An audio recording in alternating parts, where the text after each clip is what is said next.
ज्ञानेश्वरा करुणाकरा दयाळा, तुमचा अनुग्रह लादलो पावन झालो चराचरी. देवा तुझी गणेशू सकलार्थमती प्रकाशू, म्हणे निवृत्ती दासू अवधारी जुजी.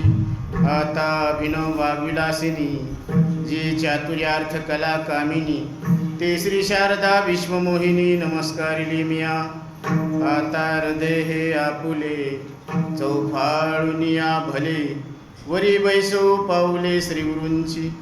मनोजवं मारुततुल्य वेगं जितेंद्रियं बुद्धिमतां वरिष्ठं, वातात्मजं वानरयूथमुख्यं श्रीरामदूतं शरणं प्रपद्ये. विठ्ठल.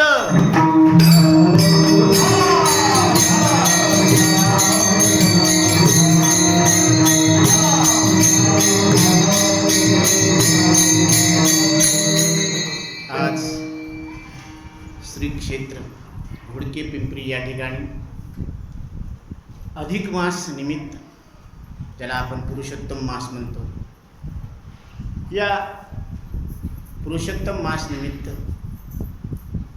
ग्रंथाचं श्रवण सगळे गावकरी घेतात आणि त्या निमित्तानं आजची कीर्तन रूपी सेवा. तर या सेवेसाठी आमचे संतोष बुवा घोडके आणि अजून काय बाळासाहेब घोडके, तर यांनी खूप प्रयत्न केलेले आहेत आणि यांच्या प्रयत्नामधून, कारण कसं असतं, सत्कर्म जे होत असतं ते साधू संतांच्या संगतीत होत असतं आणि ते सत्कर्म अधिक मासमध्ये व्हायला पाहिजे, पुरुषोत्तम मासमध्ये व्हायला पाहिजे. तर याचं जे पुण्य आहे ते पुण्य त्याला किती मोजमाप येत नाही, करता येत नाही. म्हणून पुण्याची गणना वन करी, कारण सगळ्या मासामध्ये आपण करतो, सप्ताह करतो, कीर्तन करतो, भजन करतो, परंतु अधिक मासामध्ये हा कार्यक्रम, हे कीर्तन, हे भजन करण्याचं जे फल आहे ना, ते लाखपट जास्त आहे. काय आहे याचं काय कारण आहे? कारण जसं एकदा काय झालं होतं की सगळ्या मासामध्ये मल मास जो आहे तो नाराज झाला. का झाला? कारण त्याला अपमान मिळाला. सगळ्या मासामध्ये काय झाला? त्याचा अपमान झाला. आणि 12 महिन्यामध्ये सूर्य काय करत असतो, एका राशीतून दुसऱ्या राशीमध्ये त्याची संक्रांती होते, म्हणजे त्याचं प्रवेश होत असतो. तर 12 राशीमध्ये सूर्य त्या महिन्यामध्ये त्या राशीमध्ये प्रवेश करत असतो. तर त्याला काय म्हणते? सौर वर्ष म्हणतात, बरं का. तर हे प्रवेश करत असताना मल मासामध्ये किंवा अधिक मासामध्ये ती सूर्याची संक्रांती होत नव्हती. कारण सगळेजण त्याचा काय करायचे, त्याग करायचे, अपमान करायचे. याच्यामध्ये कुठलंही शुभ कार्य होत नाही, याच्यामध्ये लग्न कार्य करू नका, पिंडदान करू नका, कुठलंही कीर्तन भजन करू नका, असं त्याला काय करायचे, हिणवायचे. मग ती सगळी त्याची अपमान सहन करून त्याला फार वाईट वाटलं, त्याला दुःख झालं. कोणाला? अधिक मासाला. 12 महिन्यामध्ये येणारा मास बरं का, आणि तो मलमास. त्याचे सगळे तिटकारा करू लागले. कारण राहू, सूर्य आणि चंद्र ही जी सृष्टीची रचना आहे ना, तर यांच्या गती निर्धार करण्यासाठी ही सृष्टीची जी रचना आहे त्याच्यामध्ये मलमासाला सुद्धा एक स्थान मिळावं, त्याची स्थापना व्हावी म्हणून तो प्रयत्न करायचा. पण त्याला अपमानित करण्यात आलं, कारण त्याचा कुणीतरी अधिष्ठान देवता नव्हती त्याला. जसं प्रत्येक ठिकाणाची काय आहे, देवता आहे.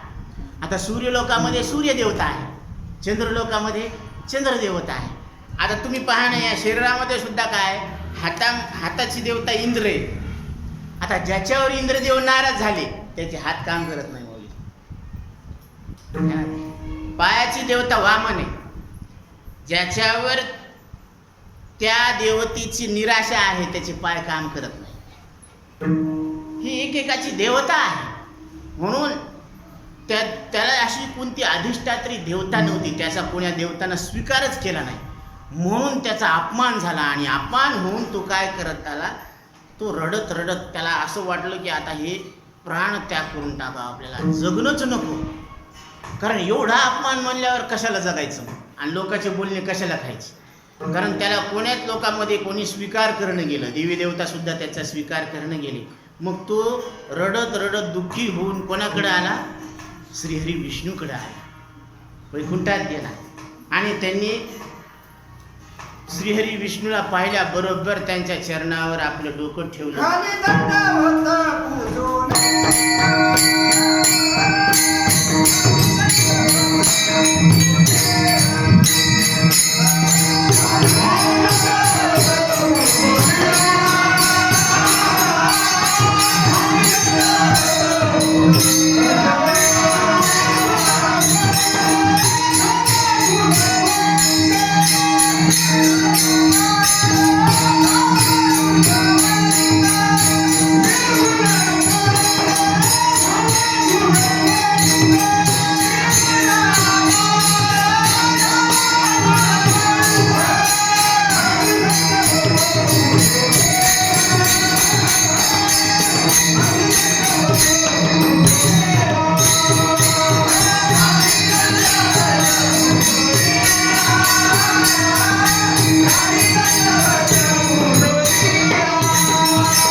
मलमास श्रीहरी विष्णूला शरण आले आणि आपली व्यथा सांगितली. देवा, माझं कुणीच मान ठेवत नाही, मला सगळे तिटकारा करतात, माझा त्याग सगळ्यांनी केलेला आहे आणि हे अपमानित जीवन मला जगू वाटत नाही.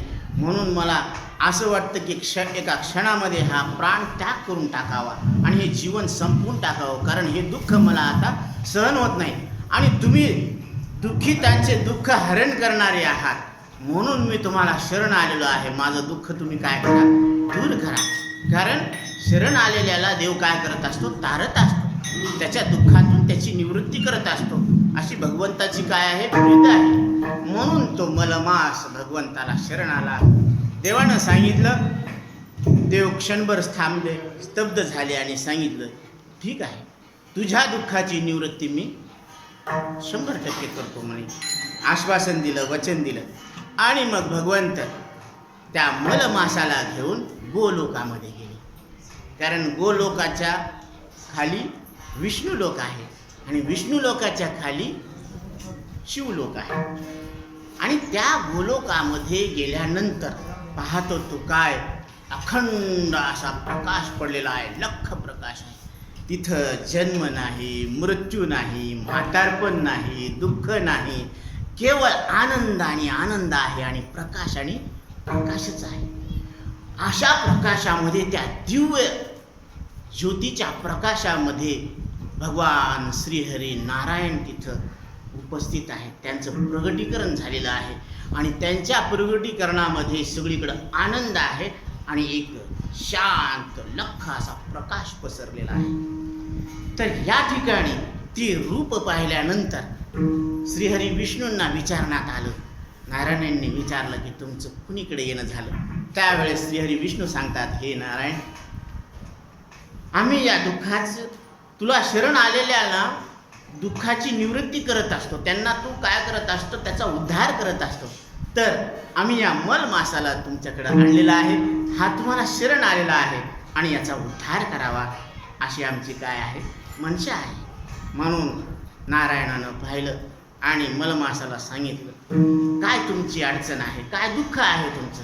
त्यावेळेस परत त्यांनी सांगितलं, हे नारायणा, मला सगळ्यांनी त्याग केलेला आहे, माझा कोणी स्वीकार करत नाही आणि माझा वेळोवेळ अपमान झालेला आहे. हे अपमानित जीवन मी जगू शकत नाही, म्हणून मला आता हे दुःख सहन करण्याची क्षमता सुद्धा राहिलेली नाही. म्हणून वाटतं की क्षणामध्ये हे जीवन संपवावं. म्हणून गंमत अशी आहे पहा, जिथं सगळेजण सगळ्याला साथ देतात ती भूमी नसून स्वर्ग आहे. आणि जिथे सगळेजण एकाचा काय करतात, त्या करतात, टाकून देतात, त्या टाकून दिलेल्या व्यक्तीला जो धारण करतो तो श्रीहरी विष्णू आहे, तो नारायण आहे, तो आधार देतो. म्हणून प्रत्येकानं गर्व सोडायला पाहिजे. मिट्टी में मिल गए कई वो बादशाह जिन्हें गुमान था, मगर वो पत्थर भी नहीं डूबा जिस पर प्रभु श्री राम का नाम था. म्हणून ही रामाची ताकद आहे, राम नामाची ताकद आहे. कारण राम म्हणता रामची होईजे, पदी पैसोनी पदवी घेईजे, ऐसे सुख वचनी आहे, विश्वासे अनुभवे शोधून पाहे. राम म्हटल्याबरोबर रामच होत असते. ही नामाची काय आहे, ताकद आहे. म्हणून त्यांनी फक्त काय लिहिलं, जय श्रीराम असं दगडावर लिहिलं आणि ते पाण्यामध्ये टाकलं की ते दगड तरंगू लागले. तर तुम्ही आम्ही या भवसागरातून तरंगणार नाहीत, तरणार नाहीत असं कशावर. म्हणून एक विश्वास आहे आणि त्या विश्वासाच्या बळावर, कारण त्यांनी सांगितलं होतं, देवा तू द्रौपदीच्या धावेवर आलेला आहे. ज्यावेळेस कालिया मर्दन होऊ लागलं त्यावेळेस त्या कालियाच्या विष प्रेरक शक्तीपासून गोपाळांचं रक्षण करण्यासाठी तिथं तू धाव घेतलेली आहे. जरासंधानं एवढ्या 21 वेळा प्रहार करून सुद्धा तू त्या सगळ्या राजकुमारांचं, राजांचं आणि राजकुमारींचं रक्षण करण्यासाठी तू तिथं धावून आलास. गजेंद्राच्या आकांतुशी कैसा धावला ऋषिकेशी. देवा तू इतक्यांच्या हाकेवर जर धावून आला तर माझ्या हाकेला का तुम्ही धावत नाही, अशी प्रार्थना केल्यानंतर भगवंतानं सांगितलं, काही हरकत नाही, मी तुला माझं नाव देतो. म्हणून त्यावेळेस भगवंतानं त्याला स्वतःचं नाव दिलं आणि ते नाव म्हणजे पुरुषोत्तम मास. विठ्ठल विठ्ठल.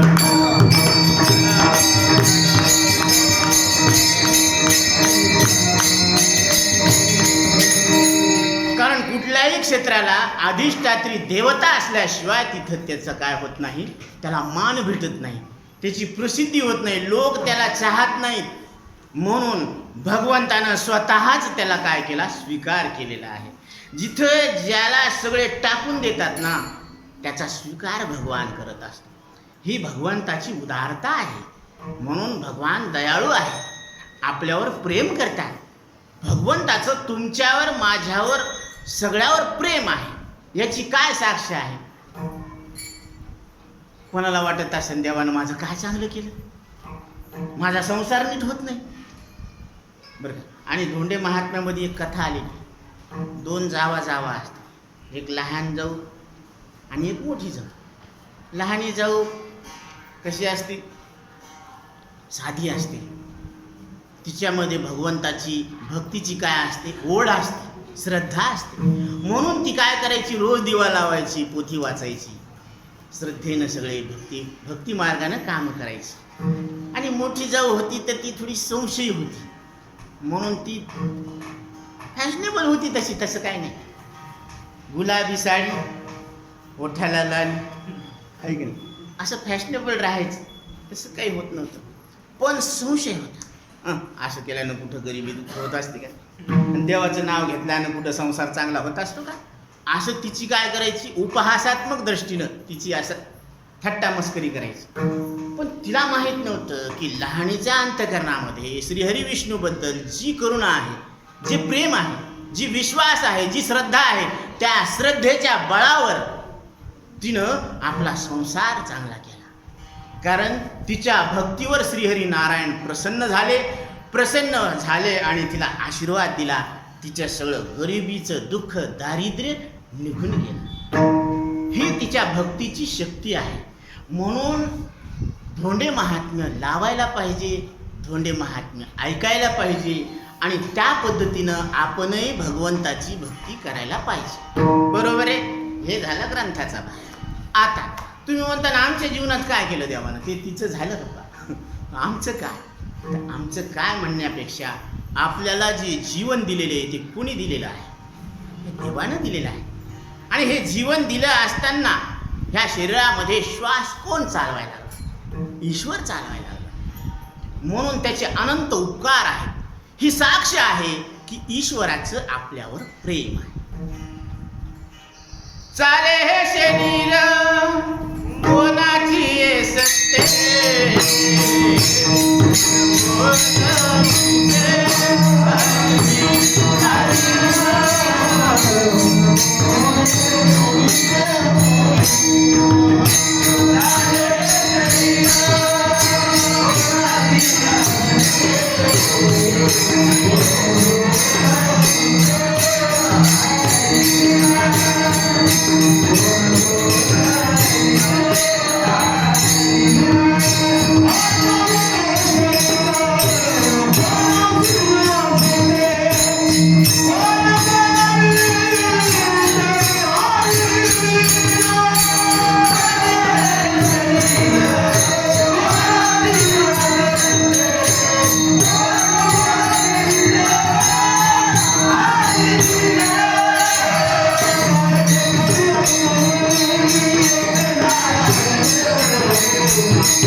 ऐकवी एक नारायण, तयाचे भजन चुको नको.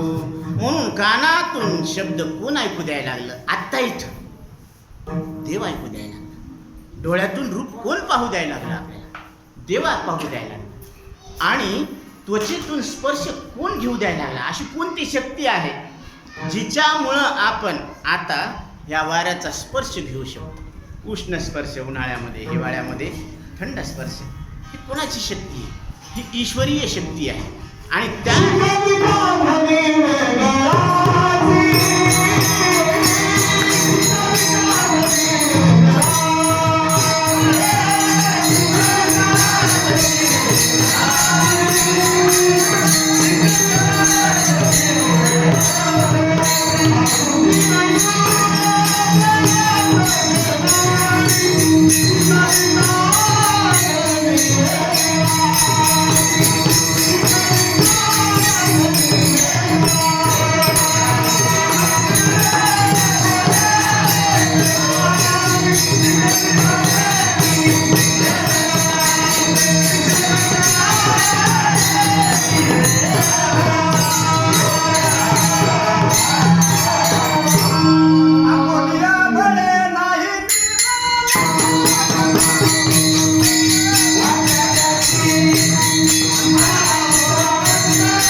वसिष्ठ ग्रंथामध्ये सद्गुरू वसिष्ठ ऋषी सांगतात, हे रघुनंदन राम, जो डोळ्याद्वारे रूपाला जाणतो, जो कानाद्वारे शब्दाला जाणतो, जो नाकाद्वारे वासाला जाणतो, जो त्वचेद्वारे स्पर्शाला जाणतो, जो जिभेद्वारे रसाला जाणतो, ते तत्व ब्रह्म आहे. आणि ते तुझं माझं आणि सगळ्या यच्च यावत जीवाचं एक स्वरूप आहे. विठ्ठल विठ्ठल.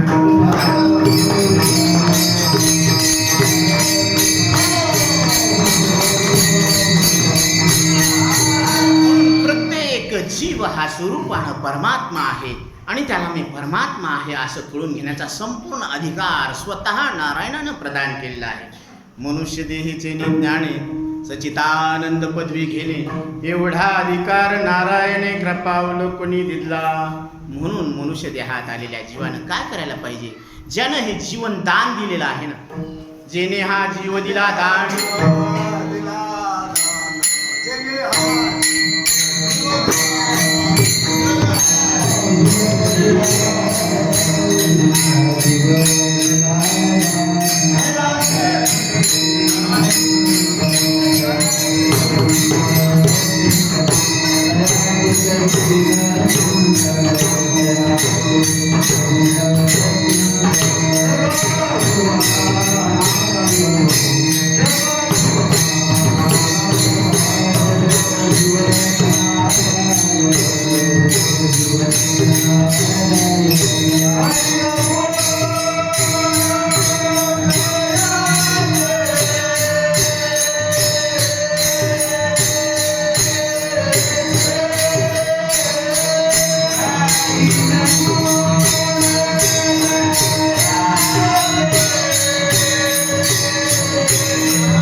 दिला दान. हे ईश्वरानं प्रेमानं आपल्याला हे जीवन दान दिलेलं आहे. आणि या जीवनामध्ये मनुष्य देहात आल्यावर त्यानं काय करायला पाहिजे? आपुला तो एक देव करुणी घ्यावा, तेने विन जीवा सुख नोहे. जीवाला जर सुख पाहिजे असेल तर त्यानं तो परमात्मा आपलासा करून घ्यायला पाहिजे, आत्मसात करून घ्यायला पाहिजे. आता जीवानं भरपूर कमवलं, पण काय कमवलं त्यानं? वाडा कमवला, पैसा कमवला, घरदार कमवलं, सगळं कमवलं, पण त्यानं देव प्राप्त करून घेतला नाही. तर त्याला सुख कधीच होणार नाही. का? कारण हे जिथल्या तिथंच राहणार आहे. पण तुका म्हणे तुझं सोडविना कोणी, एका चक्रपणी वाचोनिया. कारण त्याला पाहिजे सुख पाहिजे. आणि विषयाचं कसं असतं माहिती का, कारण विषयाच्या नादी लागून हे सगळे जीव भ्रम झालेला आहे यांना, की विषयापासून काय होईल, सुख होईल. मग सगळे लोक विषयाच्या नादी लागले, विषय सावडायला लागले. ती कोंबडी काय करते, असं दाखवते.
मनुष्य देहात आलेल्या जीवानं भगवंताचं नामस्मरण करायला पाहिजे.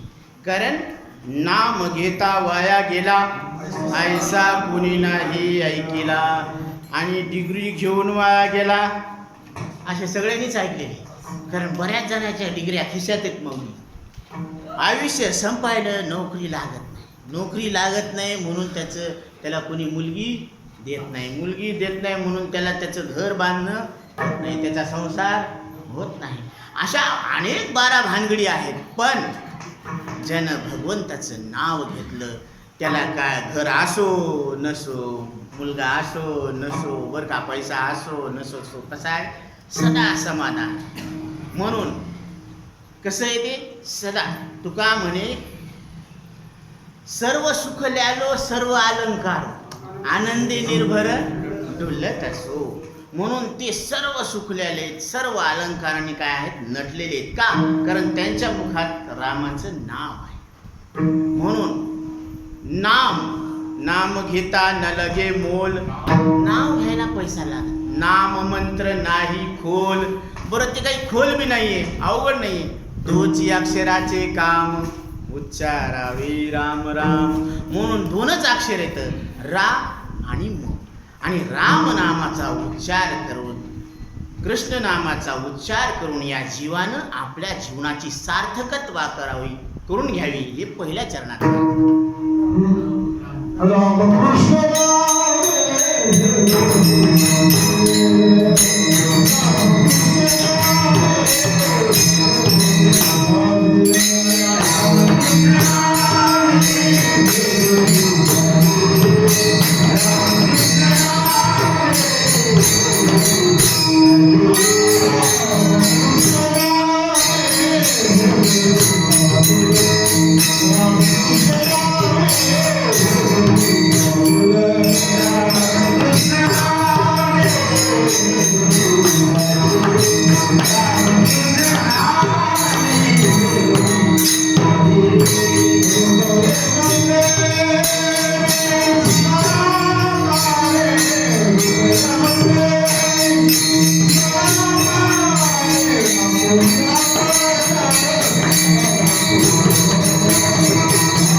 महाराज सांगतात, आपली आपण करा सोडवन, संसार बंधन तोडावे. रामकृष्ण नामे ही दोन्ही साजिरी, हृदय मंदिरी स्मराकारी. ज्ञानोबरायांचा 3 चरणाचा अभंग आहे. आणि याचा भावार्थ असा आहे, राम आणि कृष्ण हे दोन्ही नाव कसे आहेत, साजरे येतात. ती कुणी घ्या, कधी घ्या, कवा घ्या, कसं घ्या, याच्यामध्ये फलद्रूपता आहे. कोणती फलद्रूपता? जीवाचं दुःख दूर करण्याचं सामर्थ्य या नामामध्ये आहे.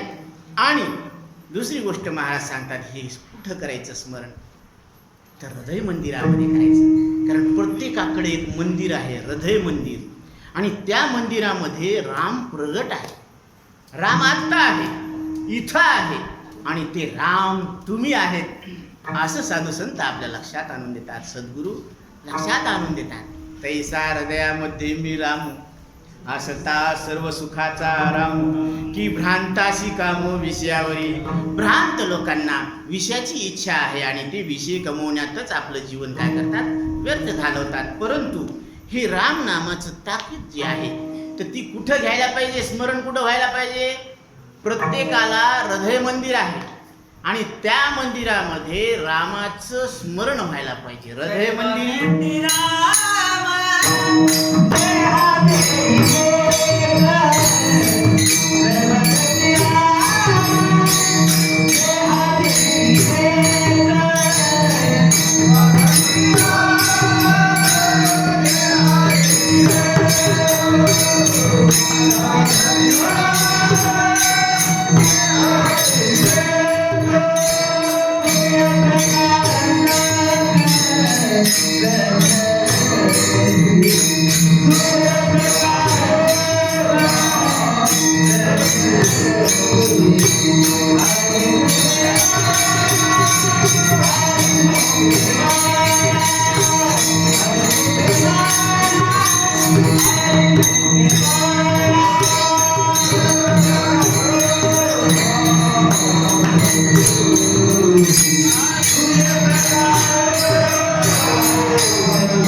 हरिमुखे म्हणा पुण्याची गणना. कोण आकाशाला कोणी मोजावं आणि कशाने मोजावं आणि कशात मोजावं? क्या बात. आपण जमीन मोजू स्क्वेअर फूटमध्ये, पाणी मोजू लिटरमध्ये, दूध प्रत्येकाच्या घरी येतं ना सकाळी सकाळी. हां, तर दूध कशामध्ये मोजते? लिटरमध्ये. अग्नी कशामध्ये मोजायचा? आता लेकराला ताप आला, ते काळी घालते आणि त्याच्यात मोजते किती? 108. बापा बापा, लई मोठा ताप आहे. म्हणजे लेकराचा ताप अग्नी कशानं मोजते? थर्मामीटर. आणि वारा कशानं मोजते? आता स्कूटीमध्ये हवाच नाही, आणा ते यंत्र त्याच्यानं हवा भरते.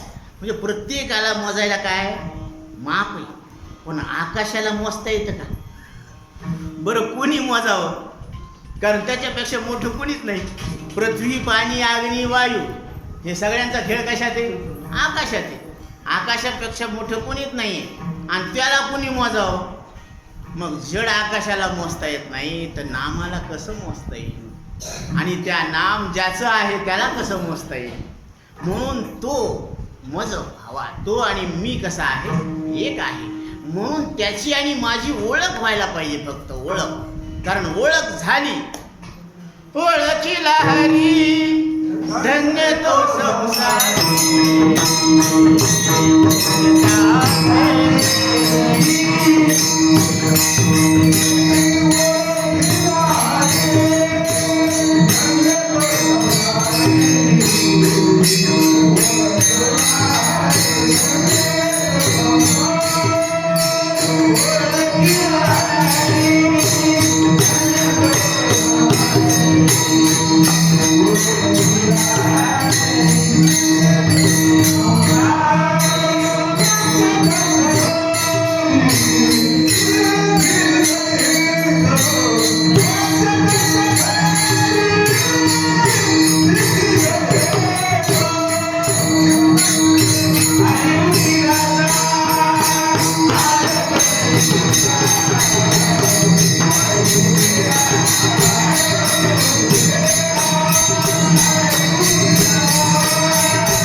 मुखी गाता हरपली चिंता. मग नाव गायचं का घ्यायचं, असं घेणं वेगळं बरं का आणि गाणं वेगळं. प्रेमानं घ्यायला पाहिजे. आता समजा नवरा बायकोचं नाव घ्यायचं कार्यक्रम असते ना, बायकोनं थोडंसं नाक मुरडून जर नाव घेतलं तर चालतं का बाबा? या सगळे अनुभवी आहेत ना. असं थोडंसं नाक वाकडं करून नाव घेतलं जमतं का? नाही. कसं घ्यावं? आनंदानं. बरं नुसतं नाव घ्यावं का? वसंता, हे काय आहे गोल्ड नाव? जर आयण्यात घ्या, आहे की नाही? नाव आयण्यात घ्यायला पाहिजे. आता आयण्यात घ्यावं म्हणजे साधारण सर्वसाधारण स्त्रीला वाटतं, मुलाला माणसाला वाटतं की बायकोनं आपलं नाव आयण्यात घ्यावं. बरं हे कशामुळं? ते म्हणे मी घर चालवायलो ना. म्हणजे तुम्ही कोण आहेत? घराचे मालक आहेत. बरं, म्हणजे आपण घराचे मालक आहेत आणि ह्या विश्वाचा गाडा कोण चालवायला लागला? तो ईश्वर चालवायला लागला. मग त्यानं आपल्याला सगळे शरीर, श्वास, इंद्रिय, अंतःकरण सगळं दिलं आणि त्याच्या नावानं काय? तिकडे तर खातच उघडलं नाही. म्हणजे त्याच्या नावानं काहीतरी पाहिजे. कारण मेरे मालिक के दुकान में सब लोगों का खाता है. मग यानं किती नाव घेतलं हे बी कळतं, यानं किती. मग नाव जे घ्यायचं असतं देवाचं तर प्रेमानं घ्यायचं असतं, गाऊन घ्यायचं असतं. कारण रोगी जो दवाखान्यात जात असतो ना, ते असं उड्या मारीत जातं का? मी आलो डॉक्टर साहेब, मला भरती करा. आणि कशामुळं करा? जे दवाखान्यात जातात ना ते कणत जातात आणि त्याचं दुखत असते. तसं इथं साधू संतांच्या दरबारात जे आपण आलो ना ते कणत आलेलो आहे. कारण प्रत्येकाला रोग आहे, भवरोग आहे. भवरोगा ऐसे जाय अनेक काय शुल्लके. म्हणून इथं जे काढा द्यायला लागलेत ना ते ब्रह्मरसाचा काढा. ब्रह्मरस हे काढा,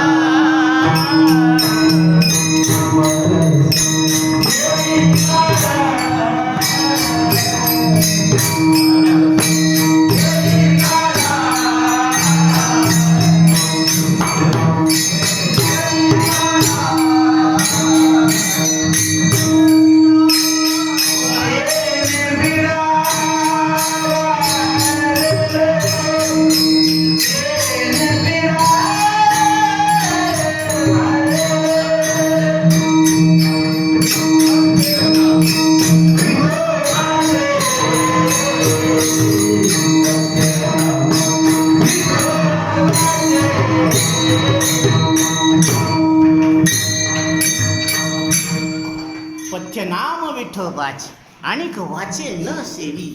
म्हणजे इथं कोणती मात्रा आहे, कोणता औषध आहे, कोणता रोग आहे? प्रत्येकाला भवरोग आहे. मृत्यू माझा व्हावा अशी कोणाची इच्छा नाही आहे. मला मरण यावं असं कोणाला वाटतं का? मजलागी दुःख व्हावे ऐसे कुणी न भावे जीवे, आगा मरहा बोलू न साहती.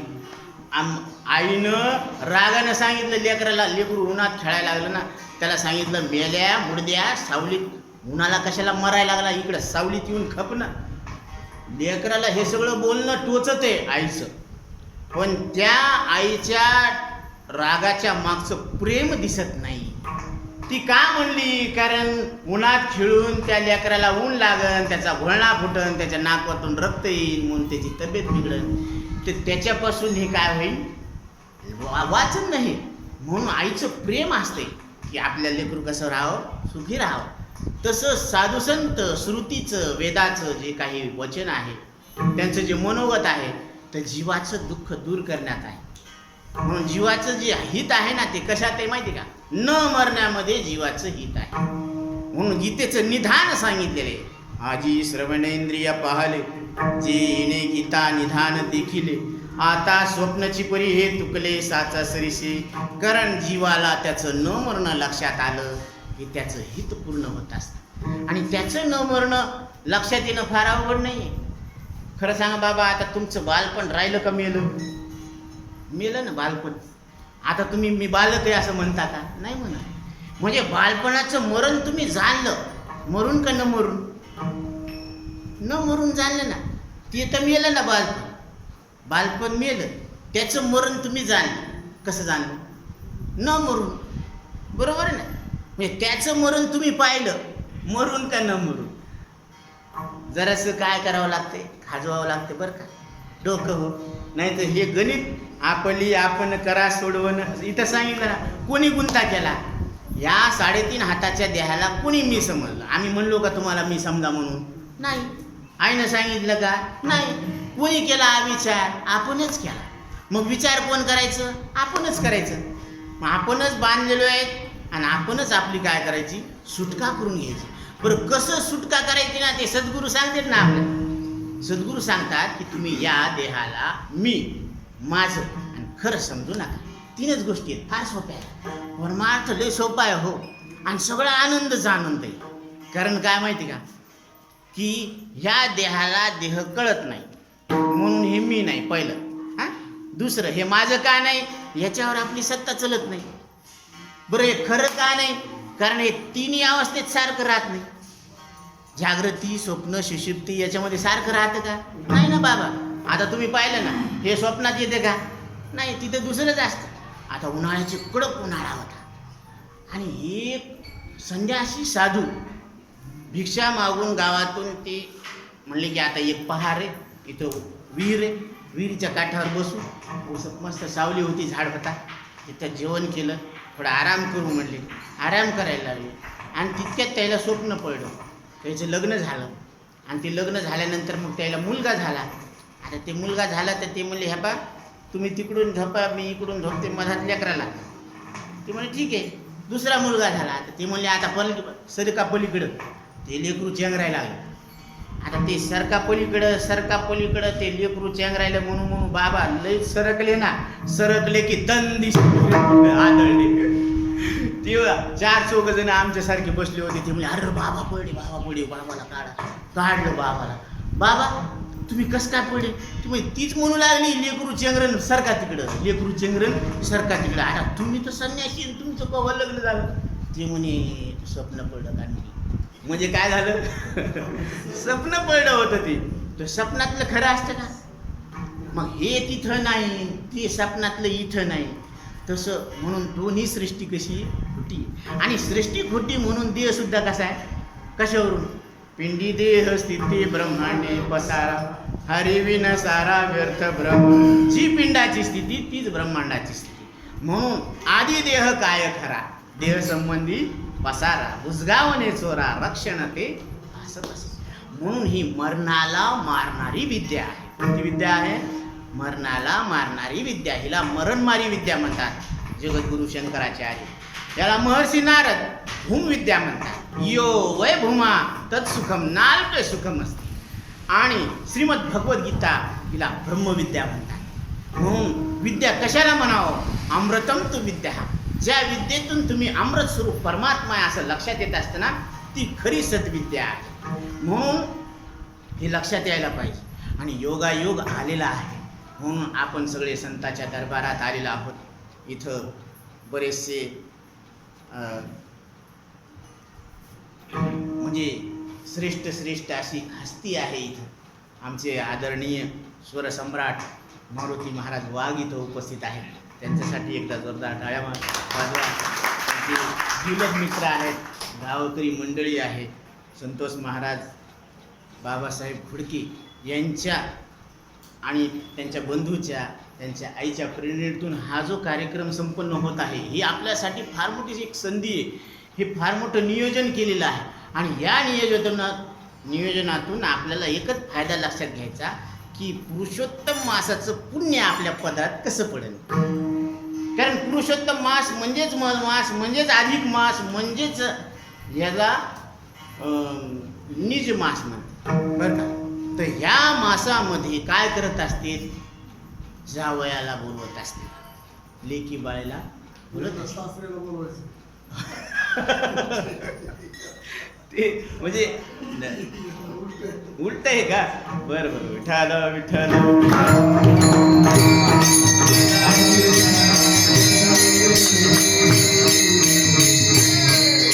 यामध्ये असं असतं की जावई आणि लेकीला बोलवायचं. कारण हे काय? हे लक्ष्मीनारायणाचे अवतार आहेत असं समजायचं. आणि त्यांचं काय करायचं? पाय धुवायचे, त्यांचं औक्षण करायचं, त्यांना कपडे लत्ते दान द्यायचे. सोबत काय करायचे? 30 धोंडे द्यावं लागते. त्याच्यामध्ये तुम्ही सोन्याचं ताट द्या का चांदीचं द्या का पितळाचं द्या. हे एक नंदादीप द्यावा लागत असतो, दीपदान म्हणते त्याला.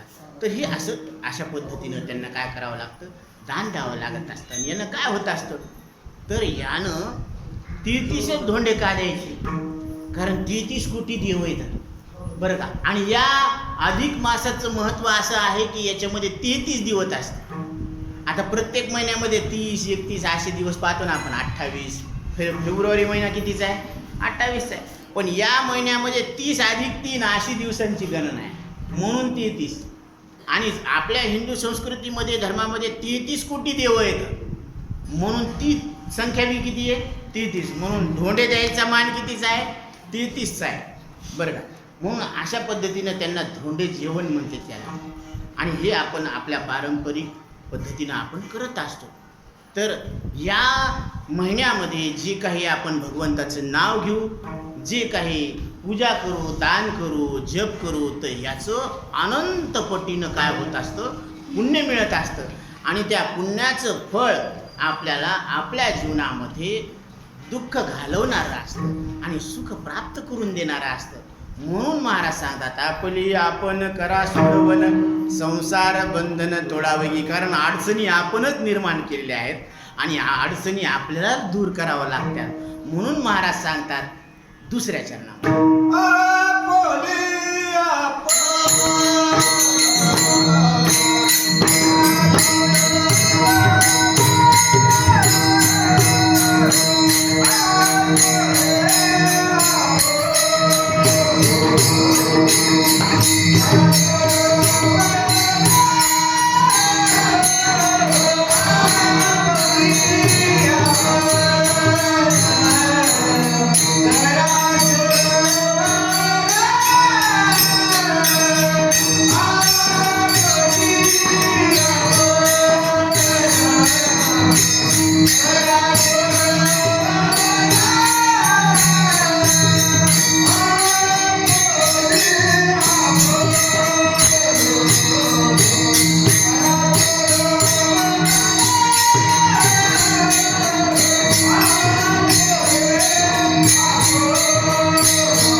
आपली आपण करा सोडवन, संसार बंधन तोडावे. हे संसाराचं जे बंधन आहे ते प्रत्येकाच्या हातात आहे.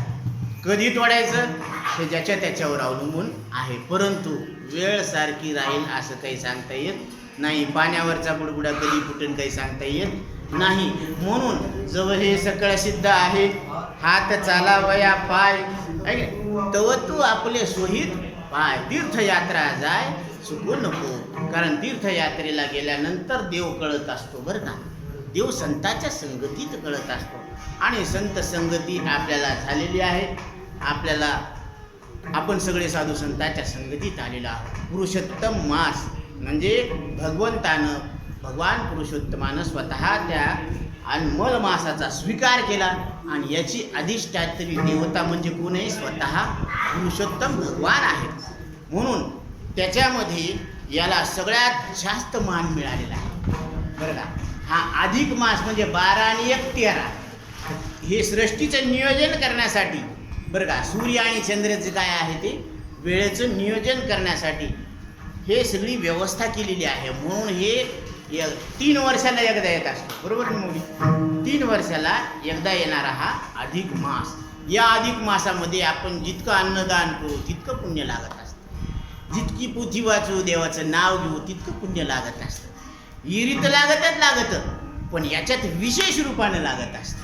जसं आता आम्ही सहज बोलत असतो, गायन तर गायन असतेच, पण आमचे महाराज म्हटलं की तिथं विशेष आलं समजा असं, कारण त्यांच्यामध्ये तशी शक्ती आहे ना, एक स्वरसम्राट आहे, आदरणीय आहे, हृदयामध्ये धारण करण्याला योग्य. आणि आमचे मृदंगाचार्य बरं का, यांना तोड नाही. म्हणून महाराज सगळ्यांच्या हृदयामध्ये बसणार अशी ही मंडळी आहे. सांप्रदायिक वारसा चालवणारी मंडळी आहे. आणि आपण त्यांच्या सहवासात आलेलो आहोत, साधू संतांच्या सहवासात आलेलो आहोत. म्हणून आपण या गोष्टी ध्यानात घ्यायला पाहिजे. काय नाही, फार थोड्या गोष्टी येतात याच्यामध्ये. जे काही नामस्मरण करायचं भगवंताचं ते कशामुळं करायचं? प्रेमानं करायचं, बळजबरी म्हणून करायचं नाही, प्रेमानं करायचं. कारण त्याचे आपल्यावर अनंत उपकार आहेत आणि तो आपलं दुःख दूर करणार आहे. एवढा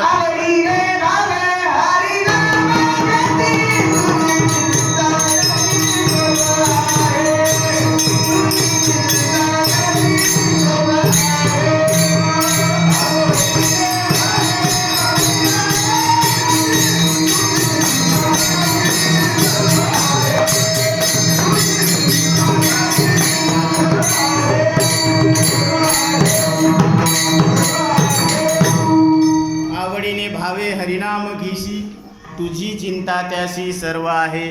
म्हणून प्रत्येकानं भगवंताचं नाम हे आवडीनं घ्यायला पाहिजे, भावपूर्वक अंतकरणानं घ्यायला पाहिजे. कारण त्या नामामध्ये सार्थकता आहे, फलद्रूपता आहे. म्हणून महाराज सांगतात की ज्ञानदेवा ध्यानी राम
संसार बंधन तोडावेगी. ज्ञानदेवा ध्यानी रामकृष्ण माळा, हृदयी जिवाळा श्रीमूर्तिरया विठोपकार.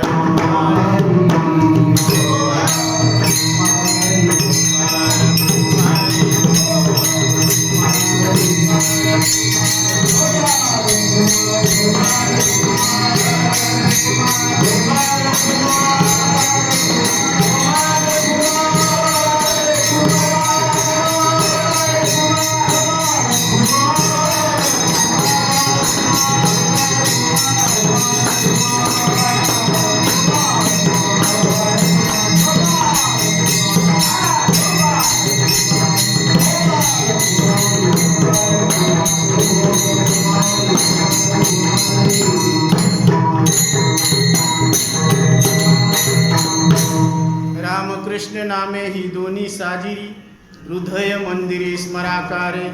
आपली आपण करा सोडवन, संसार बंधन तोडावेगी. कारण मनुष्य देहात आलेल्या प्रत्येक जीव हा भावयुक्त असतो, भक्ती करत असतो कोणाची ना कोणाची तरी, कुठंतरी त्याची श्रद्धा असते. तर ती श्रद्धा राम आणि कृष्ण या नामावर ठेवून आपल्या जीवनामध्ये त्यानं वाट चालायला पाहिजे. आणि चालता चालता काय होत असतं, आपण करा सोडवण, म्हणजे तो त्याची स्वतःची सोडवण स्वतः करू शकतो. इतकी लायकी, एवढं सामर्थ्य या नामानं येत असतं.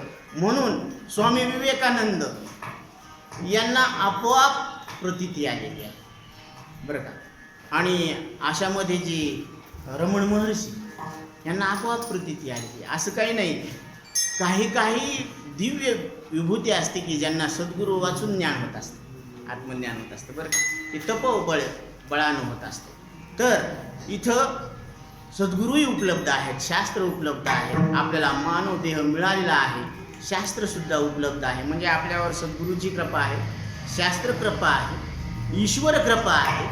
आणि आता फक्त आपण आपल्यावर आपली कृपा करून घ्यायचं राहिलं. तरी आपली सृष्टी सहजी आपण केली. म्हणून आपण करा सोडवण, संसार बंधन तोडावे. कसं? कारण ज्या वस्तूला आपण माझं म्हणतो ना, ती वस्तू मी नसतो बाबा.